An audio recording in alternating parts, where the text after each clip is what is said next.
and awareness. Awareness is called, awareness is non-dual. That means there's no subject, there's no object. Pure awareness. It's pure existence. Right? In the pure existence, consciousness appears. When we speak of consciousness, subject and object appears. The consciousness, when we speak of subject and object appearing in pure awareness, is called consciousness. In Sanskrit, it's called Chidabhasa. In other way, we have to say pure consciousness is awareness, we can say, where there's no subject object. When we have said pure consciousness is subject and object. Or in awareness, Chidabhasa appears, subject and object appears. Is it clear? Okay. So for the English word Chidabhasa, we use the word consciousness, where subject and object is there. And English word called awareness we use, which is beyond subject and object, non-dual. It's called in Sanskrit, it's called pradnana. Pradnana is awareness, pure one. Subject and object is duality, Chidabhasa. Pradna is the individual. Okay, are we clear? So reflected consciousness is called Chidabhasa, pure awareness is called pradnana. Are we clear? Now, how they are related? Chidabhasa or reflected consciousness is nothing but pure awareness. Like wave is nothing but water. Right? But water is not wave. Pradnana is not reflected consciousness. Pradnana appears as reflected consciousness. Water appears as wave, but water is not wave. So awareness appears as consciousness, but awareness is not consciousness in that sense. But consciousness is awareness. Are we clear?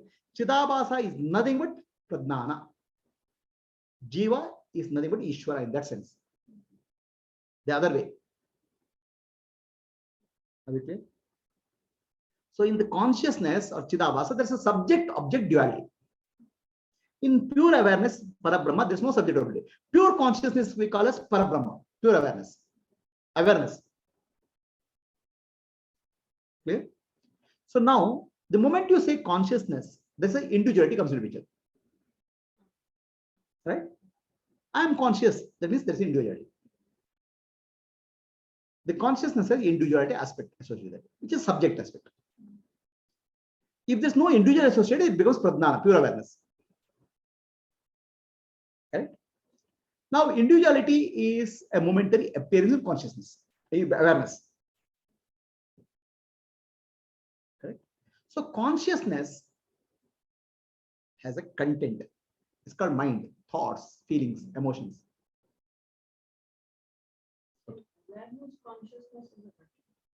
Awareness, consciousness appears. For awareness is not even aware of content here. Water is never aware of a wave. It appears. Yes, means there is a content. Content, not from awareness point of view. Awareness has no content. Awareness has no object. That's from your point of view. Content, consciousness point of view. Are we clear?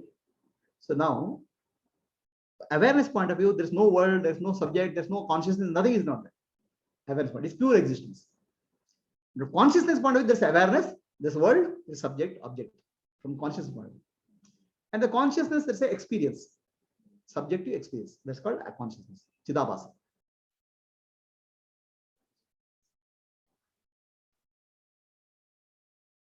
When you eat something, I'm experiencer, I'm thinker, I'm knower, whatever, it's an individuality. Right? So now the consciousness always has a mind as a thought process, name and form. Chidabhasa has a name and form which will in any experience. In any experience is non-dual. When you experience something, the subject and object become one. There's no two. Right? A musician, when he sings, only music is there. He is not aware of other people at all. Singing is there. When you are listening something very beautiful, only listening is there. There's no subject and object. The subject and object duality disappears in any experience for a moment. Correct? The child is also like that. Child, when he observes, there's no subject and object because it has no sense of me, no sense of you. Any experience is non-dual experience, nameless experience for everybody. For child, it's especially so. But what happens? As we grow up, we start naming. The naming cuts the nameless experience into subject and object. Otherwise, there's no subject and object in that experience. In the consciousness, there's no subject and object. Right? When there's no subject and object in consciousness, that means Ishvara. Ishvara is all.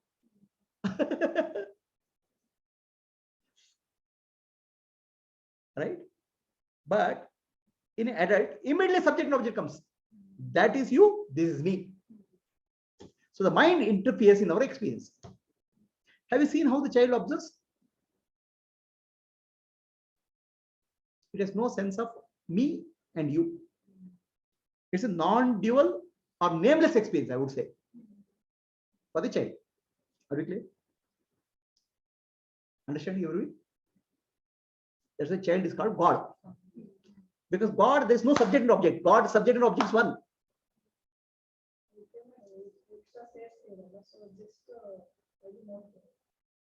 Just seer and seen are one in that experience. There's no naming. So that separation is not there. Separation comes from the mind. No, mind is name. So the experience of no other is a blissful state. The problem comes only when there is an other, when the naming happens. So the nameless experience gets broken into name. Then in any of our experience, whatever we experience, immediately we'll give a name. And we stuck up with the name. Correct? So you say, this is flower. Flower is a name. If I don't give the name to the flower, there's a conscious experience, but there is no experiencer. Experience alone is there. That experience alone is it's a nameless experience. There's no two. There's only oneness. Subject and object have become one. Correct? But as we become adult, we lose that. What will happen to us? We start immediately saying this is flower. Then I say, I like this flower. I only like yellow flower. I don't like red flower. Like and dislike. Subject and object we bring in. Then every experience gets cut. Any experience is a yoga. There's oneness. There's no two there. Okay. But immediately mind comes and creates viyoga, separation. So nameless experience gets broken by the name. So every minute of our life is yoga, and immediately viyoga is there. Viyoga is because mind. Now viyoga is not real. Okay. It is giving a name. This is flower. Okay. Because from memory, there's a picture of flower. It matches with the memory and says this is flower. A name is given to a form. The form of the flower can be anything. It's a general. For general form of flower, you are giving a name. You are generalizing the experience. No two flowers are same. This flower is different from this flower. But still our mind will say flower, same flower. That means our mind is being projected on the flower to give a name. Is this flower the same as this flower? Even though the color is same. So much of variety is there. A child will be able to recognize the variety. We are not able to do that. Right? Child is not judging. Is able to see and find a variety. So what happens the moment we give this thing, then we are generalizing as a flower. That means we are superimposing our past memory onto the present memory. So the experience gets broken. That becomes viyoga. The moment it gets broken, in experience of oneness, there is bliss. It's not happiness, bliss. Mind is silent. The moment it gets broken, subject and object comes in picture. There's a mess, separation, duality. Right? So the entire process is how to not name when it comes up.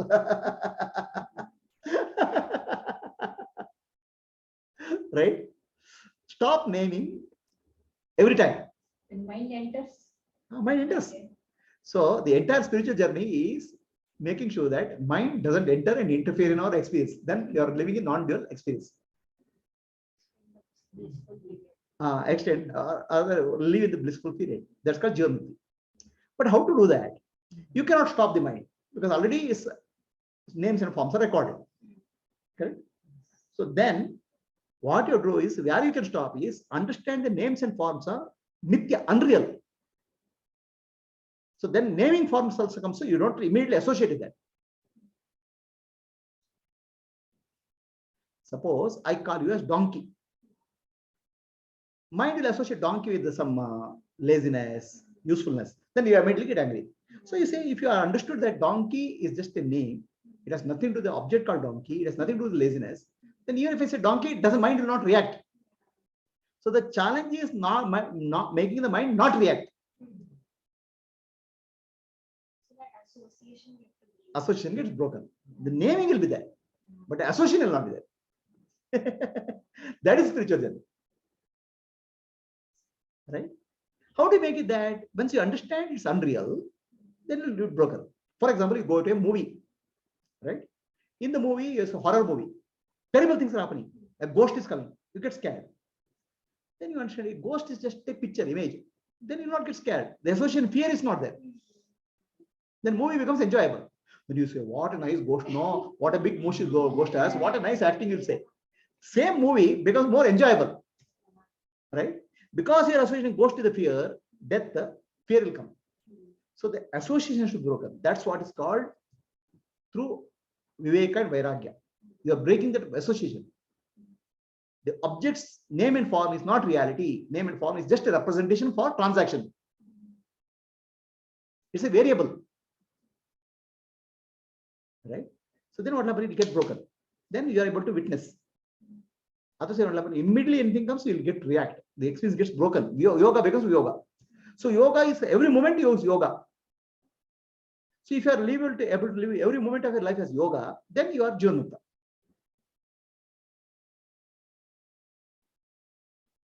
Right? In all experiences in life, we have to take it. Who will be? I don't know. Okay. Who are? Yeah. So what happens is that in any experience, the subject object is not there. Only experience is there in reality. Right? Experience may keep changing. Hearing is one experience, seeing is one experience, touching is one experience, feeling is one experience. That experience may keep changing. But the knowing doesn't change. Knowing is the awareness, Brahman, screen. That doesn't change. But our attention never goes to knowing screen. Our attention always goes to experience there. Immediately will break the subject object, me and the other. What we don't understand, the real subject is knowingness, pure awareness. Screen is there, we'll forget. So if you are able to take our attention back to the screen, then you are fine. That's why Ramana Maharshi says, ask who am I? Then just take your attention, instead of subject, take to pure awareness. Right? So now here, you have to understand consciousness, super consciousness and subconsciousness. Awareness and consciousness, do you understand the difference? Consciousness is individual experience. Right? When it is named, it's called mind.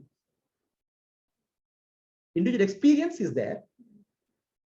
Consciousness appears as experience. Hearing, touching, smelling, sound, their subject object is not there. Then mind comes into picture. Then subject object comes to picture. Mind means naming, name and form. In experience, there's no naming. Experience is non-dual. But the experience, the moment it gets broken, it becomes mind. Right? Mind is not always there. Mind also appears and disappears. Mind is like a retrieving from a memory. Accessing from memory.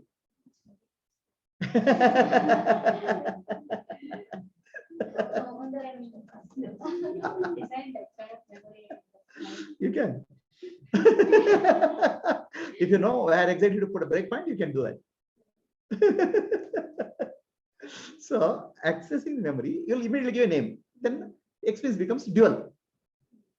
right? Otherwise, always there's one experience. One experience. The experience is Ishvara. Consciousness experience keep rising, falling. There's no subject object. Right? When there's no subject object, it's called Ishvara only, universal only. When it's broken, it becomes individual. The breaking happens because of mind, memory. So unless you break the linkage between the memory and experience, naming, this process will continue. And how do you break that? Because all experiences, all naming depends on the I thought.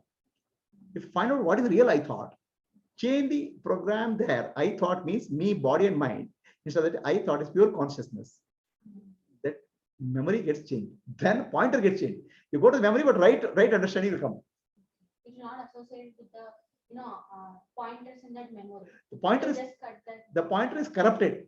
As software engineers will understand. Pointer is corrupted. Body and mind is a pointer. So now instead of body and mind, awareness. That's what you have to understand.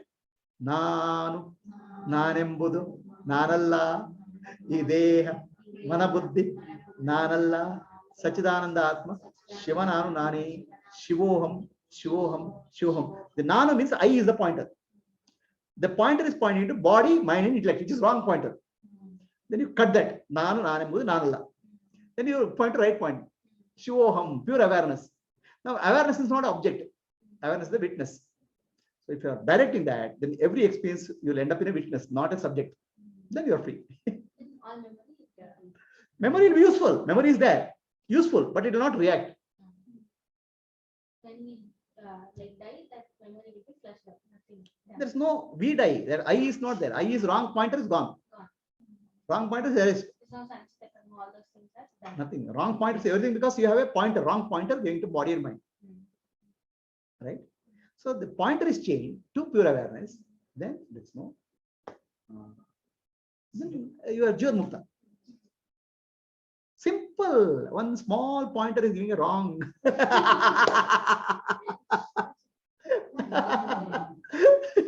A pointer is pointing to body, mind, and intellect. Just change the direction.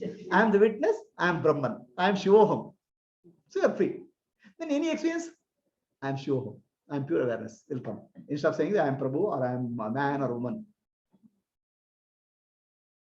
As simple as that. This has to happen in every experience. But it will happen.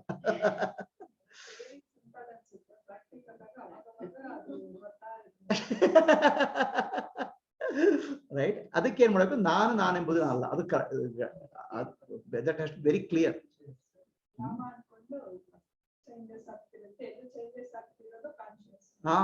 What doesn't change is consciousness. What changes is body and mind.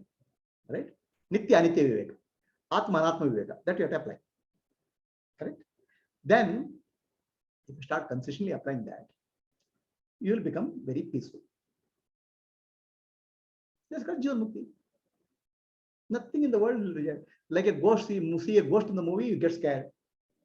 Right? So now, your problem is you are individual. When you become a universal, there's no problem. Problem is only for individual. Universal is no problem. Right? Individual to universal is a journey. Me to not me is the journey. So there's individual consciousness, there's a universal consciousness. Okay. Universal consciousness is two types. Pure unconscious, pure consciousness. Universal consciousness. Right? So the universe in the pure unconscious form is a stone, minerals. Okay. Universe in the pure unconscious form, stone and minerals. Understand? The consciousness I told already defined. Subject, object appearing. Subject, object definition is not formed in the unconscious or dormant in the unconscious.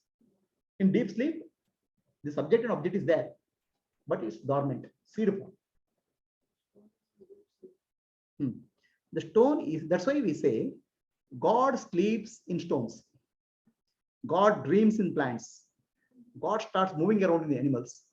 God starts experiencing himself in the human being. God realizes himself in the enlightened being. Okay. So now what is the difference between a stone and enlightened being? A stone is universal unconsciousness. Universal unconsciousness is stone. Universal awareness or universal consciousness is called Adnani.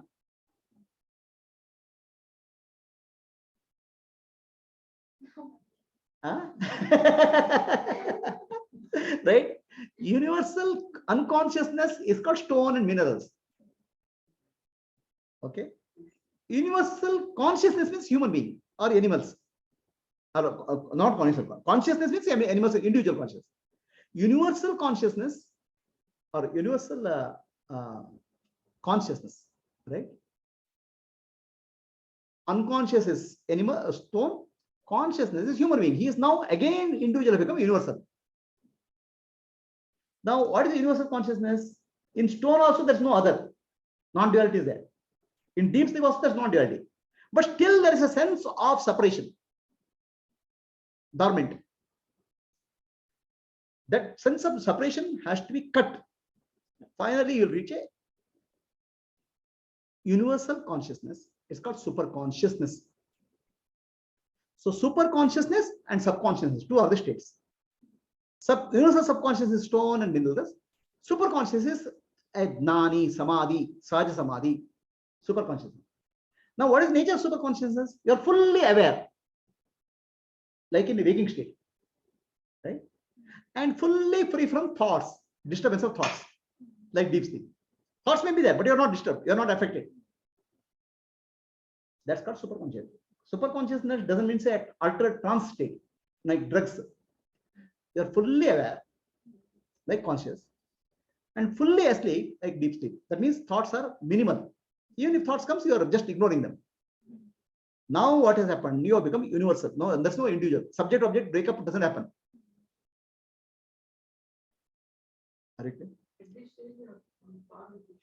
Huh? There's a universal consciousness, Brahman, awareness. Ishvara is universal consciousness, right? So at that stage, super consciousness is what we have at a Jnani is. So between consciousness is individual, subconsciousness is below individual, super conscious above individual, God, Brahman. All right. So this is the journey. Unconscious to subconscious, subconscious to superconscious. So actually, stone and mineral is where God sleeps, unconscious. In enlightened being, God is fully awake as himself, as Brahman, as Ishvara. So what is super consciousness? We'll have to understand very clearly. Super consciousness is a state of fully aware. It's a samadhi also. Super consciousness also means samadhi. Fully aware, no thoughts, no feeling of I and other. Now, I and other feeling is there, but still you know it's mithya, unreal. Thoughts need not come, is not the question. Thoughts can come, but you don't give a reality to thoughts. Then what happens? You are in superconscious. Then if you are able to live the state all the time, it's called Jivanmukta. Is it clear? Conscious, subconscious, superconscious. Is it clear? Superconscious is called Samadhi. Samadhi is two types. Antar Samadhi, Bhaya Samadhi. Right?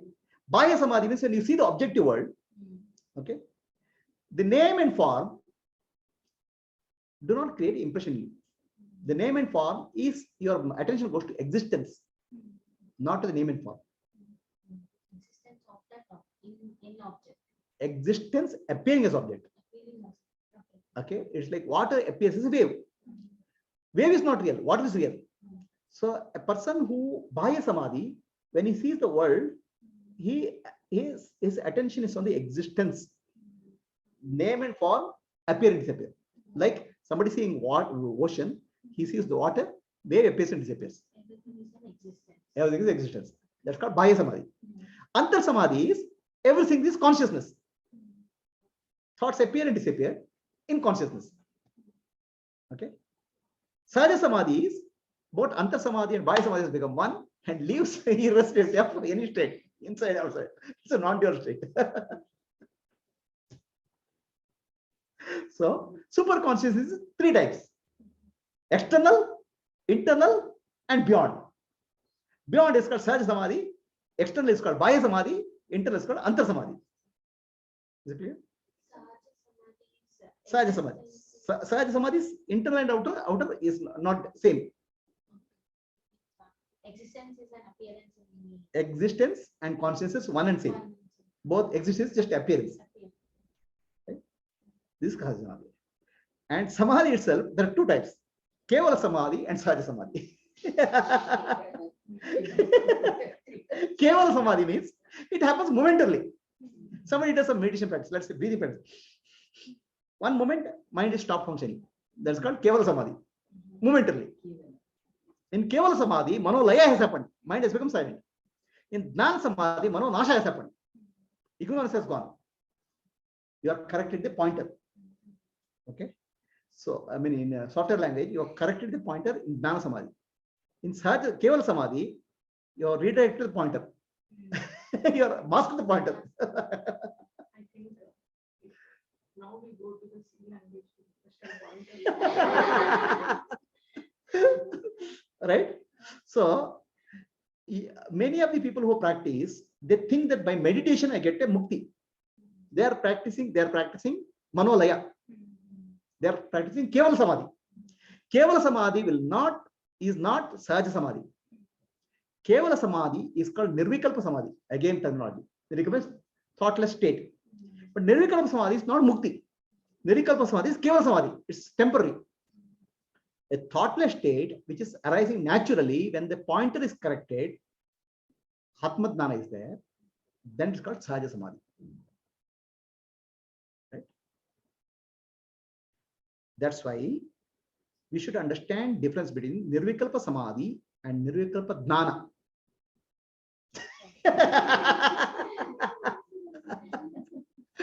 Nirvikalpa Samadhi means a temporary state, Kevala.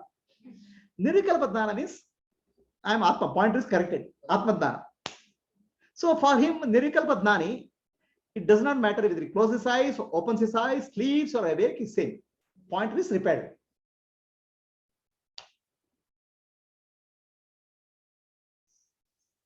So Prabhu, in Ramnamachi's story, there are two, one is he has this awakening in teenage and he questions that. And then he goes to Arunachala and practices self-enquiry for 10 years or whatever. So at what point does this Nirvikalpa Jnana? See, I don't want to comment as a Ramana Maharshi because he is a Mahatma. Okay. I don't want to say what happened in case of Ramana Maharshi. There are many people in the world who go through death experience. Ramana Maharshi also went through a death experience. That's called near death experience, NDE. In near death experience, person dies momentarily, heartbeat stops. But then he feels he is conscious and alive. Okay. Now this conscious and alive is a subtle body, not pure consciousness. So that gives him a feeling, oh, even if body dies, I am there. That means life is continuous after body. That feeling comes. Otherwise, body itself is life. Now that you are associating life and death with the body that goes. There's a deep transformation in many people. Those who go near death experience, they understand body is not the only reality. That they understand. At least that they understand. They may not get the absolute reality. Okay. In case of Ramana Maharshi, probably death experience has given him the absolute reality also, pure awareness, because of his past sadhana. In many people's case, near death experience doesn't give to jnana. Near death experience just gives them understanding that life is beyond body. I'm not a body. That much understanding is. Then ignorance has to go. I'm the subtle body. The subtle body is experiencing the physical body. Near death experience, you experience the subtle body. Gross body is dropped there. Then who is the subtle body? That question is, who am I? So that inquiry will destroy the causal body. Karana Sharira. So that is Jnana. Most of the people who go through near death experience in the hospital, they will not get Atma Jnana fully. But they'll get a Jnana. Oh, I'm not the body, that Jnana they'll get. But what I am, they don't get.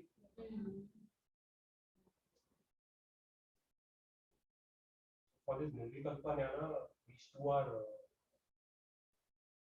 one is this experience that he had, and then this causal body destruction. Yeah. Right. So the death experience itself doesn't give jnana to anybody. Because before taking human birth, you would have died billions of times, and you have gone through death experience billions of times. Every time, every life, you will go through birth and death. Okay. Yeah, death experience itself doesn't give jnana, but conscious death experience can give jnana. Conscious death experience is called meditation, dhyana, where you're conscious, you're aware, thoughts are, you're ignoring thoughts, then what is there is pure awareness. That's called super conscious state. That conscious death is called meditation or super conscious state or samadhi. So Ramana Mahari's death experience, probably we should call it as a state of samadhi rather than a death in a normal language.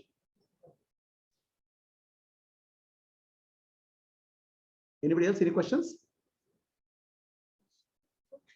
Like they can experience it in the body is very how Because body is just an instrument. You have a how conscious. can I see that? Yeah, because subtle body is the seer. Body is just an instrument. See, the glass is there. Glass is not seer. I'm seeing through the eyes are seer. Right? That subtle body is the seer. Body is the instrument. Did he have that? Did he do that kind of meditation so that he can? He would have done in the past life. He would have, I mean, he would have been so much evolved soul. No? Anybody else any questions?